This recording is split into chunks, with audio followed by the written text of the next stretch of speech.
సర్దార్ సర్వాయి పాపన్న విగ్రహానికి ఘన నివాళులు అర్పించారు ఆలేరు శాసనసభ్యులు బిర్లా ఐలయ్య.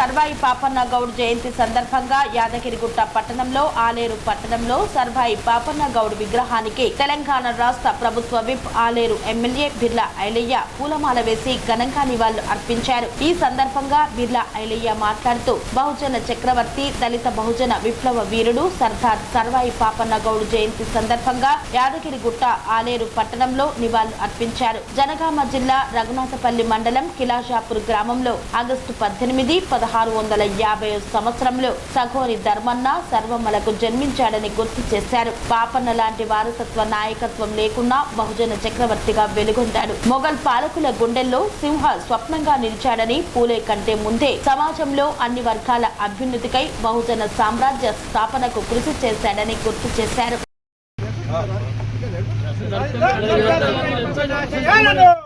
సర్వాయి బాబా నాశేలను సర్వాయి బాబా నాశేలను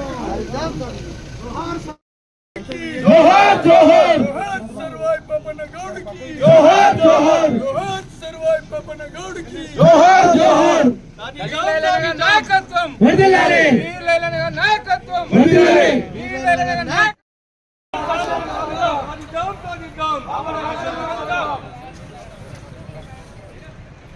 పాపన్న ఆశయాలను సాధిద్దాం సాధిద్దాం పాపన్న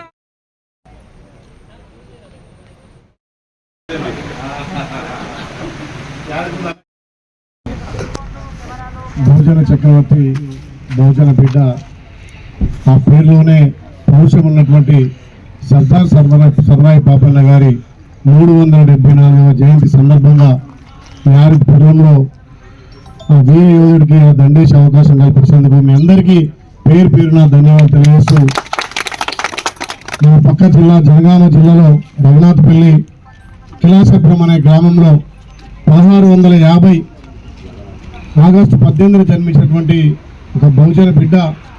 బహుజనులంతా కూడా బానిసలు కాదు, బహుజనులు కూడా రాజ్యాధికారం చేపట్టొచ్చనే ఉద్దేశంతో అతి చిన్న వయసులోనే సుమారు 12,000 సైన్యంతో 7 కోటలు జయించి హైదరాబాద్ నడుముతున్నటువంటి గోల్కొండ కోటతో సహా భూమిర్ కోట కిల్లను కూడా స్వాధీనం చేసుకొని 7 మాసాలు అక్కడి నుంచి పరిపాలన చేసినటువంటి ఒక బహుజన బిడ్డ, వీర యోధుడు, మొఘల్ సామ్రాజ్యాన్ని గడగడలాంటినటువంటి సర్దార్ సర్వాయి పాపన్న వారసులంగా ఇవాళ మనం గర్వంగా చెప్పుకోవాల్సిన అవసరం ఉంది. కాబట్టి బహుజనులు ఏకమైతే ఏదైనా సాధ్యమని చెప్పి ఆ రోజుల్లో 300 సంవత్సరాల కింద నిరూపించినటువంటి మన బహుజన బిడ్డ సర్దార్ సర్వాయి పాపన్న గారి వారసులుగా మన బహుజనులను కాపాడుకోవాల్సిన అవసరం ఉంది. కాబట్టి ఆ వీర యోధుడు కాదా వచ్చే తరాలకు తెలవాల్సిందిగా ఇలాంటి జయంతి వర్ధంతి సందర్భం కూడా ఆ మహనీయులను స్మరించుకొని వాళ్ళ బాటలో నడవడం కోసం ఇలా సర్దార్ సర్వాయి పాపన్న జయంతి ఇంత పెద్ద ఎత్తున ఘనంగా నిర్వహించిన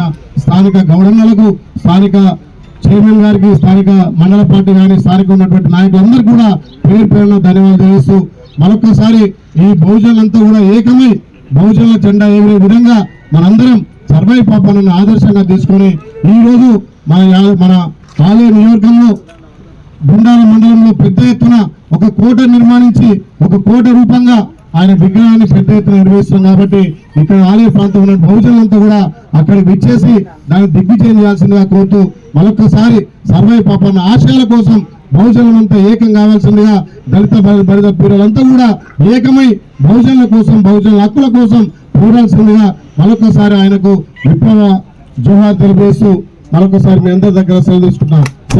స్వామి బోధానంద గోసేవ ఆశ్రమం సైథాపూర్. జ్యోతిష్యం, వాస్తుశాస్త్రం మన పూర్వీకులు మనకిచ్చిన వరం. దుర్గాదేవి, కాలభైరవ ఉపాసనతో వాక్సిద్ధి పొందిన శ్రీ శ్రీ బోధానందగిరి స్వామివారు మీకు ఎలాంటి సమస్యలున్నా, వాటిలో ముఖ్యంగా ధన నష్టం, ఆరోగ్య నష్టం, భార్యాభర్తల మధ్య గొడవలు, ప్రేమించుకున్న వారు దూరం అవడం, ఎన్ని సంబంధాలు వచ్చినా పెళ్లి ముడి పడకపోవడం, రోడ్డు ప్రమాదాలు, అప్పుల బాధలు, వ్యవసాయంలో నష్టాలు, పెద్దల మాట పిల్లలు వినకపోవడం, ఆరోగ్య శాంతి, గృహశాంతి, మనశ్శాంతి లేకపోవడం ఇలాంటి సమస్యలు ఉన్నట్లయితే ఒక్కసారి స్వామీజీని కలవండి. మీ సమస్యలకు తగిన పరిష్కారాన్ని పొందండి. అంతేకాక అన్ని రకాల వ్యాధులకు గోపంచకవ్య మరియు మూలికా వైద్యం చేయబడును. నమ్మకంతో రండి, ఆయురారోగ్యాలతో వర్ధిల్లండి. మా అడ్రస్ స్వామి బోధానంద గోసేవ ఆశ్రమం, సైదాపూర్, వీరభద్రస్వామి గుడి దగ్గర, యాదగిరిగుట్ట. సంప్రదించవలసిన నెంబర్ 9849213754 మరియు 9618034138.